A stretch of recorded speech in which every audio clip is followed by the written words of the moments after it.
Morning students, ચલો હવેનો આપણો next જે ટોપિક છે આજે સમજીએ. વચ્ચે અમુક ટોપિક્સ જે છે એ મેં અત્યારે નથી કર્યા, પહેલાં એની પછીનો એક 4.6 ટોપિક છે એ સમજશો તો એ આગળના ટોપિક સમજાશે.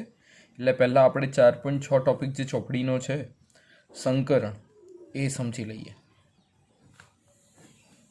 બરાબર? તો સંકરણ એટલે શું?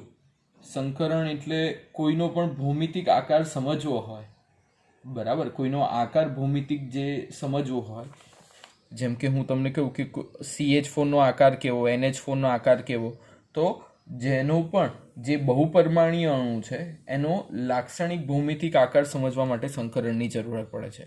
શું કરવા માટે? કે જે બહુપરિમાણીય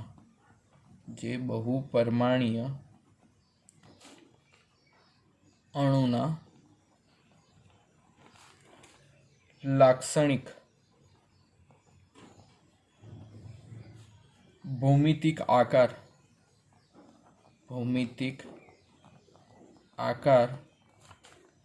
સમજવા માટે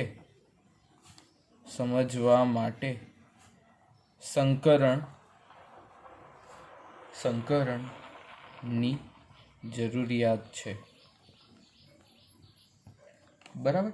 એટલે સંકરણની જો આપણે વાત કરીએ તો સંકરણ એટલે શું? જ્યારે સંકર કક્ષકો હું તમને સમજાવીશ સંકર કક્ષકો કોને કહેવાય, એ બધું આપણે કરશું એટલે સમજાશે. જ્યારે સંકર કક્ષકો જે છે એ સંકર કક્ષકો બંધની રચનામાં જોડાય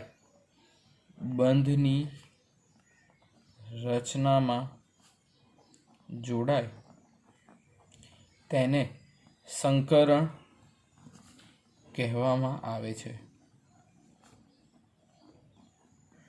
તો આ બધી જે રચનાઓ છે એ કઈ રીતે થાય છે અને ઉર્જાનું નિર્માણ કઈ રીતે થાય છે, આપણે એની બધા વિવિધ સંકરણો આજે જોવાના છે, જોશું એટલે તમને આઈડિયા આવશે કે કઈ રીતે એ જોડાય છે. બરાબર? તો પહેલો એ બાબતે આપણે જોઈએ કે સંકરણની વિશિષ્ટ ખાસિયતો. સંકરણની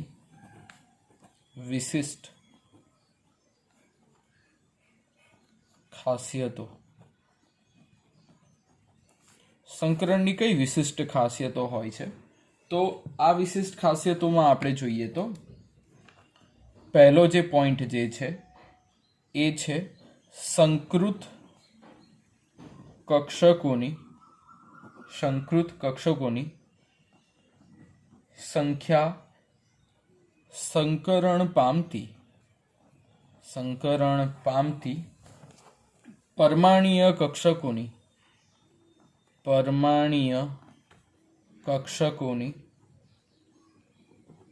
સંખ્યા બરાબર હોય છે.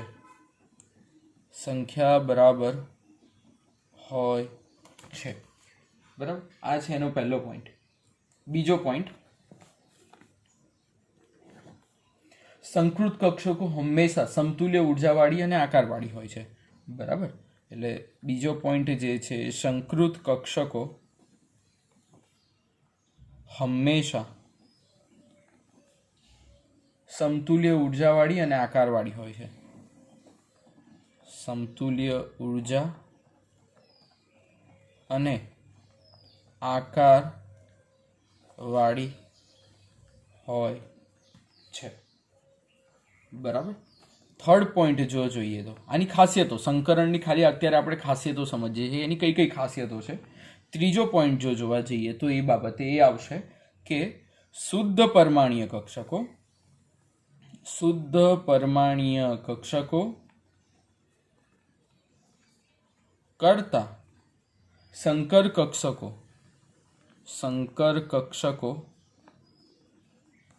સ્થાયી બંધની રચનામાં વધુ અસરકારક છે. ચોથો પોઈન્ટ, સંકૃત કક્ષકો અવકાશમાં એવી રીતે અમુક પસંદ કરેલ દિશામાં દિશાત્મક હોય છે. એટલે સંકૃત જે કક્ષકો છે એ અવકાશમાં એવી રીતે પસંદ કરેલા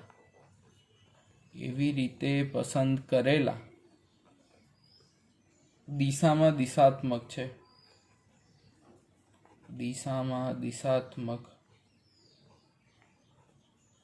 છે. બરાબર. આ થઈ સંકરણની વિશિષ્ટ ખાસિયતો. હવે આપણે જોઈએ સંકરણ માટે અગત્યની શરતો, કે સંકરણ થવા માટે કઈ કઈ અગત્યની શરતો છે. તો બીજો જે ટોપિક છે આપણે જોઈએ સંકરણ માટેની અગત્યની શરતો.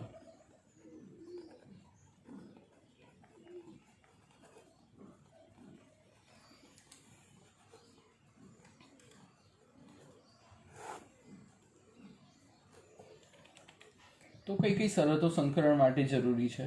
તો પરમાણુની સંયોજકતા કોષમાં રહેલી કક્ષકો જ સંકરણ પામે. પહેલો પોઈન્ટ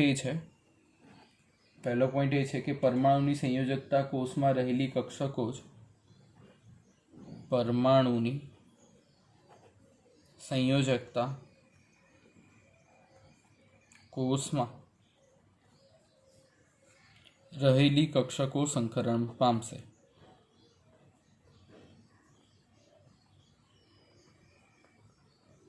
એટલે જે સંયોજકતા કોષમાં રહેલી કક્ષકો હશે જ એક કક્ષકો સંકરણમાં ભાગ લેશે.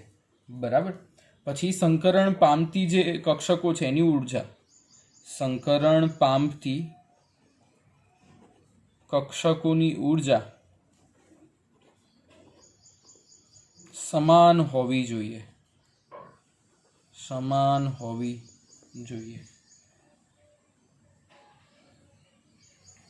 સંકરણ પહેલા ઇલેક્ટ્રોનની બઢતી, એટલે ઇલેક્ટ્રોન જે પ્રમોશન થઈને આગળ જતો રહે એ અનિવાર્ય શરત નથી. એટલે કે સંકરણ અગાઉ ઇલેક્ટ્રોનની બઢતી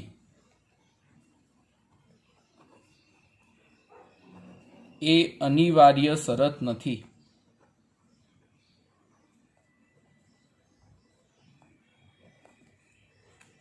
એવું જરૂરી નથી કે ભાઈ અર્ધપૂર્ણ કક્ષકો જ સંકરણમાં ભાગ લે. સંયોજકતા કોષની પૂર્ણ ભરાયેલી સંકોચ એટલે માત્ર અર્ધ ભરાયેલી કક્ષકો જ નહીં, પરંતુ પૂર્ણ ભરાયેલી કક્ષકો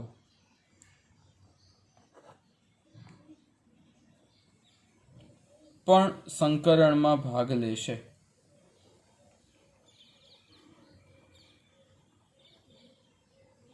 એટલે સંકરણમાં અર્ધ ભરાયેલી કક્ષકો પણ અને પૂર્ણ ભરાયેલી કક્ષકો, દરેક કક્ષકો સંકરણમાં ભાગ લેશે. બરાબર. એટલે આ જે વાત થઈ એ થઈ સંકરણની વાત. બરાબર. હવે આપણે સંકરણના પ્રકાર સમજવાના છીએ.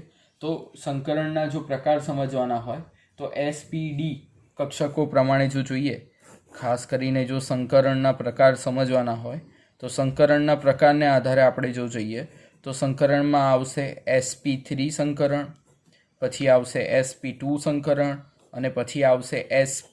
એટલે 1 હોય લખવાની જરૂર નથી. આ ત્રણ સંકરણ વિશે આજે આપણે જોવાના છીએ, જેમાં વિવિધ sp કક્ષકો સંકરણમાં ભાગ લેશે.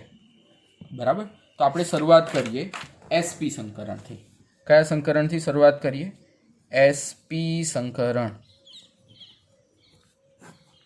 બરાબર. તો ચાલો આપણે જોઈએ sp સંકરણ એટલે શું. તો sp સંકરણમાં શું હશે? sp સંકરણમાં 50% s કક્ષક, એટલે આમાં તમે s અને p જોઈ શકો છો. તો એ હિસાબે 50% s કક્ષક અને 50% p કક્ષક. 50% s કક્ષક અને 50% p કક્ષક એની અંદર જનરલી ભાગ લેતા હોય છે. એટલે x લાક્ષણિકતા અને p લાક્ષણિકતા ધરાવતી હોય એવી s અને p એવી રીતના બે કક્ષકો એની અંદર ભાગ લેતી હોય છે. બરાબર. તો s અને p 50-50% પ્રમાણે જો જોડાયેલા હોય તો આની અંદર આવા ટાઈપના સંકરણને એસપી સંકરણ કહેવામાં આવે છે. બરાબર. હવે તમે જાણો છો કે એસ કક્ષકનો આકાર કેવો છે. આ થઈ એસ કક્ષક, પછી છે આ પી કક્ષક,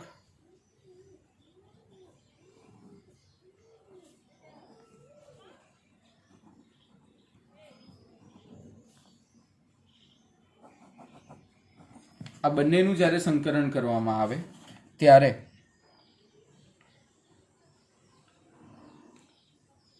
કંઈક આવી ટાઈપની રચના થતી હોય છે. બરાબર. તો આને કહેવામાં આવે એસપી સંકરણ. શું કહેવામાં આવે? એસપી સંકરણ. પી કક્ષક તો હતી જ, પી કક્ષકની અંદર આ કક્ષક જોડાઈ ગઈ. આ કઈ કક્ષક હતી? પી ઝેડ. આપણે જોયા હતા ને, પી એક્સ, પી વાય ને પી ઝેડના આકાર જોયા હતા. બરાબર. તો એસપી સંકરણમાં જો આપણે ખાસ કરીને જોવાનું હોય તો તમે જાણો છો કે જસ્ટ લાઈક આપણી પાસે BeCl2 પરમાણુ છે. BeCl2માં તમને જનરલી જે છે એક BF2 લો ને, કારણ કે નજીકનો છે એટલે BeCl2માં પણ એ આવશે, અને તમારી બુકમાં BeCl2 આપ્યું છે, હું BF2 લઉં છું. BF2માં એસપી સંકરણ. બરાબર. ચલો, બેરિલિયમનો નંબર કયો બોલો જોઈએ? બેરિલિયમનો નંબર કયો? બેરિલિયમનો નંબર છે 4. બરાબર. તો 4 હિસાબે એની ઇલેક્ટ્રોનની રચના શું આવે? 1s2 2s2 આવે. 1s2 2s2 આવે. પાછળની આપણે કક્ષા જોઈએ એટલે 2s2 અને પાછળ 2s2 પછી 2 ને 2 4 થઈ ગયા એટલે 2pમાં કેટલા હોય? 0 ઇલેક્ટ્રોન હોય. 2pમાં એક પણ ઇલેક્ટ્રોન ના હોય. હવે જ્યારે BE ગ્રાઉન્ડ સ્ટેટમાં હોય એટલે હું ખાલી G લખું છું. ગ્રાઉન્ડ એટલે જેની સુસુપ્ત અવસ્થામાં, ખાલી G લખી રાખવાનું, બીજું કંઈ લખવાનું નહીં. ગ્રાઉન્ડ સ્ટેટ ઇંગ્લિશ વર્ડ છે જેને ગ્રાઉન્ડ સ્ટેટ કહેવામાં આવે, અને સુસુપ્ત અવસ્થા પણ ઘણા કહેતા હોય છે. બરાબર. કે જ્યારે ઇલેક્ટ્રોન એક્સાઇટેડ સ્ટેટમાં ના હોય, સુસુપ્તમાં હોય, એટલે અહીંયા ખાલી સ્મોલ લખી રાખવાનું. બરાબર. BEG ગ્રાઉન્ડ, જેમાં 2sમાં કેટલા ઇલેક્ટ્રોન છે? 2 ઇલેક્ટ્રોન છે. અને 2p જુઓ તો 2pમાં કેટલા ઇલેક્ટ્રોન છે? 2pમાં કેટલા ઇલેક્ટ્રોન છે? 0. એટલે 2px 2py અને 2pz. હવે બેરિલિયમ ગ્રાઉન્ડ સ્ટેટમાંથી જાય એક્સાઇટેડ સ્ટેટ, એટલે EX લખી રાખવાનું. અહીંયા શું લખી રાખવાનું? એક્સાઇટેડ સ્ટેટ, એટલે જેને ગુજરાતીમાં કહેવામાં આવે ઉત્તેજિત અવસ્થામાં. કઈ અવસ્થા? ઉત્તેજિત. પણ તમે EX એક્સાઇટેડ લખી રાખો એટલે એ સમજી જાય સામેવાળો. જ્યારે ઉત્તેજિત અવસ્થામાં જાય ત્યારે આ ઇલેક્ટ્રોન જે છે એ ઉત્તેજિત અવસ્થામાં અહીંયા જશે. બરાબર. એટલે આ ઇલેક્ટ્રોનની જગ્યા છોડીને ઉત્તેજિત અવસ્થામાં ક્યાં જશે? આ એકલો થઈ જશે, અને 2pxમાં એક ઇલેક્ટ્રોન જતો રહેશે. બરાબર. 2px 2py અને 2pz જે છે અને 2sમાં બેઠું ને બેઠું છે. હવે આપણી પાસે કેટલા f છે? કેટલા f છે જુઓ જોઈએ. આપણી પાસે f છે કેટલા? આપણી પાસે 2 f છે. તો એક f અહીંયા જોડાશે, એક f અહીંયા જોડાશે. બરાબર. જ્યારે બંને f એવી રીતે જોડાય ત્યારે બંને f જે છે એ આવી રીતે જોડાય એટલે અહીંયા f આપણે લગાવી દઈએ. તો હવે જો એક આખી S કક્ષક ભરાઈ ગઈ અને એક આખી કઈ ભરાઈ ગઈ? P. કેટલી ભરાઈ? પણ એક જ ભરાઈ. એટલે આ બંનેનું જે સંકરણ છે એને કહેવામાં આવે SP સંકરણ. શું કહેવામાં આવે? SP સંકરણ. હવે આપણે BeF2 નો આકાર જોઈએ. કેવો હશે BeF2 નો આકાર? તો B જે છે આવો હશે. બરાબર. અને F2 માટે જો જોઈએ તો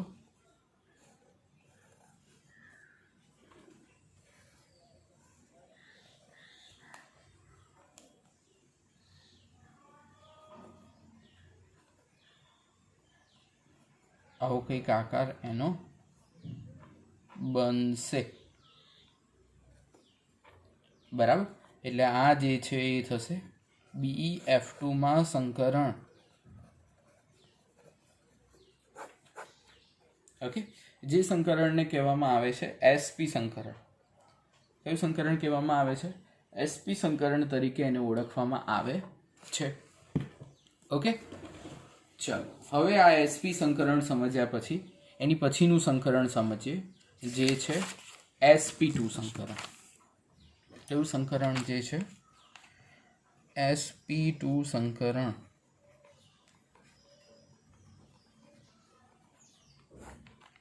ચલો sp2 સંકરણ માટે આપણને આખું જ પેજ જોશે, આટલું નહીં ચાલે, બરાબર? એટલે આપણે અહીંયાથી જ કરીએ sp2 સંકરણ.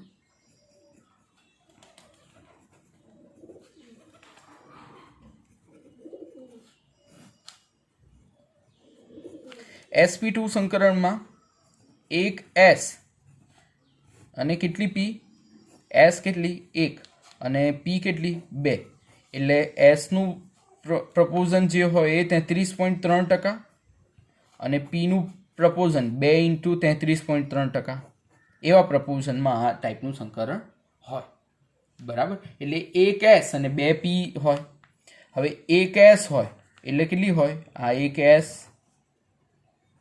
કક્ષક, પછી કેટલી કક્ષકો છે? 2 p કક્ષકો છે, એટલે એક આપણે લઈએ કે ભાઈ આ જે છે એ જે છે pz કક્ષક,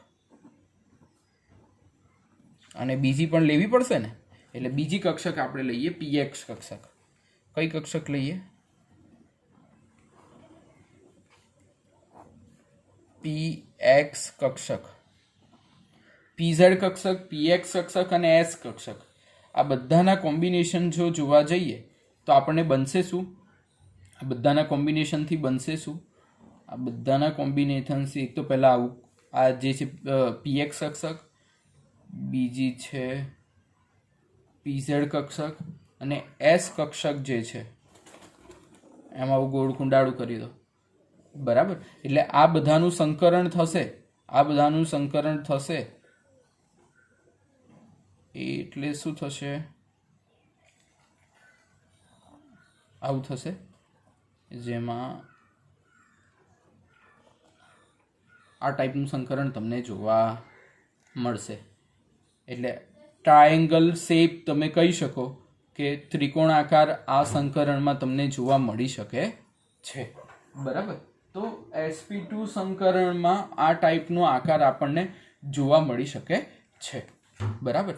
હવે sp2 સંકરણમાં આપણે જોવા જઈએ તો નેક્સ્ટ જે છે આપણી પાસે બોરોન. બોરોન એટલે તમે જાણો છો કે બોરોનનો નંબર હિસાબથી જોવા જઈએ તો bf3માં જોઈએ. bf3માં sp2 સંકરણ આપણે જોઈએ, બરાબર? તો bf3માં sp2 સંકરણ માટે બોરોન જે છે એ છે 2s2 2p1. શું છે બોરોન? 2s2 2p1. તો બોરોનની જે ગ્રાઉન્ડ સ્ટેટ છે એની આપણે જો આકૃતિ દોરીએ તો 2s એટલે 2 ને 2p એટલે 1 2 અને 3, તો આ એક આ રહ્યું, બરાબર? એટલે 2px 2py અને 2pz. હવે જ્યારે આ બોરોન જે છે એ એક્સાઇટેડ સ્ટેટમાં જાય ત્યારે આ ઇલેક્ટ્રોન જે છે એ અહીંયાથી કૂદકો મારીને ક્યાં જશે? અહીંયા જશે, કારણ કે એક્સાઇટેડ સ્ટેટમાં બધા એકલા થઈ જવાનું. એટલે 2s જે છે એમાં એક ઇલેક્ટ્રોન 2px 2py 2pz, આ જે છે આવું ને આવું રહેશે, બરાબર? એટલે આ ઇલેક્ટ્રોન ક્યાં આવી જશે? અહીંયા આવી જશે. હવે આ એક્સાઇટેડ સ્ટેટમાંથી નેક્સ્ટ જે રચના છે એની અંદર 3 ફ્લોરિન જોડાઈ જશે. કેટલા જોડાઈ જશે ફ્લોરિન?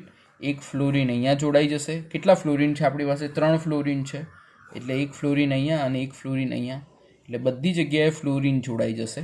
એટલે જો એક આખી s કક્ષક, એક આખી p કક્ષક અને બીજી આખી p કક્ષક, એટલે p પ્લસ p જોવા જાવ તો આપણી પાસે કેટલા થયા? p 2 થઈ ગયા, એટલે s આખો અને p2 એટલે sp2 સંકરણ આપણને જોવા મળશે. આમાં કયું સંકરણ જોવા મળશે? sp2 સંકરણ આપણને આમાં જોવા મળે છે.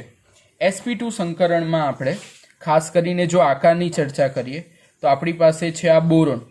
તો બોરોન વાળો જે પરમાણુ જે છે બોરોનવાળો જે પરમાણુ જે છે એ પરમાણુ કંઈક આ ટાઈપનો છે. હવે એની અંદર આપણે હવે એફ કક્ષકની જે છે એ આપણે સમજીએ કે ભાઈ એફ કક્ષકમાં આમાં મારી થોડી આકૃતિઓ બહુ સારી નહીં પડતી પણ તમારી સારી દોરજો. હા, તો આપણે આ દરેક જે છે એ છે ફ્લોરિન. આ ત્રણે ત્રણ જે છે એ કયો છે? ફ્લોરિન છે. બરાબર. તો આ ટાઈપની આકાર BF3માં આપણને જોવા મળે છે. તો આ કયું સંકરણ થયું? આ જે સંકરણ થયું એ થયું sp2 સંકરણ. કયું સંકરણ થયું? sp2 સંકરણ. હવે આપણે જોઈએ sp3 સંકરણ. કયું સંકરણ જોઈએ? sp3 સંકરણ. ચાલો, sp3 સંકરણમાં શું આવશે? sp3 સંકરણમાં s કક્ષકની ભાગીદારી કેટલી હશે? x કક્ષકની ભાગીદારી 25% અને p કક્ષકની જે ભાગીદારી છે એ કેટલી આવશે? 75%. એટલે s કક્ષકની ભાગીદારી 25%, p કક્ષકની ભાગીદારી 75%. આ બંને આવી રીતે ભાગીદારી તમને કરેલા જોવા મળશે. એટલે s જે છે એ આ કક્ષક, પછી p કક્ષક. p કેટલી છે? 3. એટલે આ જે છે એ છે pz. પછી જે છે એ છે py અને પછી જે છે એ છે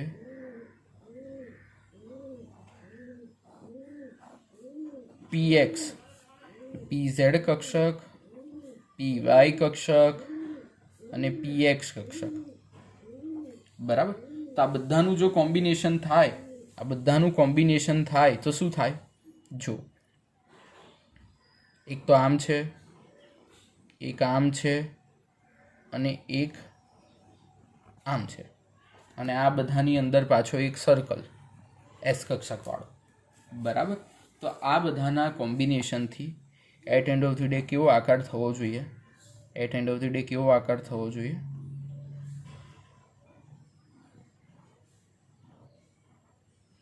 બરાબર. અને દરેક જગ્યાએ ફૂલ. બરાબર. આ ટાઈપનું સંકરણ થશે. આમાં ટેટ્રાહેડ્રલ આકાર જોવા મળે. એ આપણે જોઈશું આગળ, એટલે તમને સમજાશે. જેમાં ટેટ્રાહેડ્રલ ટાઈપનો જે આકાર છે એ એમાં જોવા મળશે. બરાબર.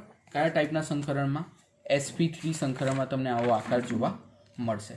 હવે નેક્સ્ટ જે છે એ જે છે આપણે સમજવાનું CH4. શેમાં? CH4માં સંકરણ. શેમાં સમજવાનું છે? CH4માં સંકરણ. CH4માં sp3 સંકરણ જોવા મળશે. કઈ રીતે આપણે જોઈએ એટલે તમને સમજાશે. CH4માં જે છે કાર્બન જો જોવા જઈએ તો કાર્બનનો નંબર કયો? ચલો બોલો, કાર્બનનો નંબર કયો? 6. 6 એટલે શું? 1s2 2s2 2p2. એટલે 2s2 2p2ના હિસાબથી જો જોવા જાઓ તો કાર્બનમાં શું થશે? 2s અને આ 2p આવું કંઈક છે. એટલે 2sમાં 2 ઇલેક્ટ્રોન છે અને 2pમાં 2 ઇલેક્ટ્રોન છે. Okay, so this is 2s2 2px 2py and 2pz. This type of configuration is there. હવે આ ઇલેક્ટ્રોન જે છે એ કઈ સ્ટેટમાં છે? કાર્બન ગ્રાઉન્ડ સ્ટેટમાં છે. જ્યારે કાર્બન એક્સાઇટેડ સ્ટેટમાં જાય ત્યારે આ ઇલેક્ટ્રોન ભૂસકો મારીને ક્યાં જતો રહેશે? અહીંયા જતો રહેશે, આગળ જતો રહેશે. બરાબર. તો આપણે એની રચના ડ્રો કરીએ. 1 2 3 4. દરેક જગ્યાએ હાઇડ્રોજન લગાવી દો. એક આ હાઇડ્રોજન, એક આ હાઇડ્રોજન, એક આ હાઇડ્રોજન, એક આ હાઇડ્રોજન. બરાબર. તો એક આખી એસ કક્ષક થઈ, એક આખી પી, બીજી પી અને ત્રીજી પી. એટલે આ જે થઈ એ P3 અને આ થયું sp3 સંકરણ આપણને જોવા મળશે. કયું સંકરણ જોવા મળશે? sp3. હવે CH4નો આપણે આકાર સમજી લઈએ કે કેવો CH4નો આકાર હોય છે. બરાબર, તો આ કાર્બન હોય તો આ કાર્બનનો આમ એક બાજુ હાઇડ્રોજન માટેની આપણે જગ્યા કરી દઈએ. હાઇડ્રોજન તો એક જ હોય એટલે હાઇડ્રોજન હાઇડ્રોજન હાઇડ્રોજન હાઇડ્રોજન આ ટાઈપનો આકાર તમને જોવા મળે. શેમાં? CH4માં. બરાબર, તો હજુ આપણે એક NH3 અને H2Oનું જે સંકરણ છે એ હવેના નેક્સ્ટ લેક્ચરમાં જોઈએ છે. બરાબર, નાનું જ છે, 5-7 મિનિટનું જ છે, તમે સમજશો એટલે સમજાઈ જશે. એ પણ હું અત્યારે કવર કરીશ. Okay, thank you.